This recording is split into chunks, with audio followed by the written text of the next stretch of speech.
Lavrov Ukraina bilan Turkiyada bo'lib o'tadigan muzokaralarda Rossiya nomidan vakillik qilmaydi.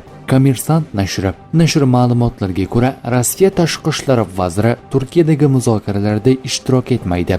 Hozirgacha uchrashuvda Moskva nomidan aynan kim qatnashishi rasman e'lon qilinmagan.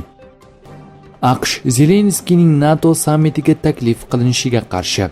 ANSA nashri agentlik diplomatik manbalarga tayanib xabar berishicha, Qo'shma Shtatlar Ukraina prezidenti Vladimir Zelenskiyni 24-iyun kuni Gagada bo'lib o'tadigan NATO sammitiga taklif qilishga qarshi chiqmoqda. Deyarli barcha ittifoqchilar Washingtonning bu qaror bo'yicha hayratda ekanini bildirishdi, deydi nashrning suhbatdoshlaridan biri.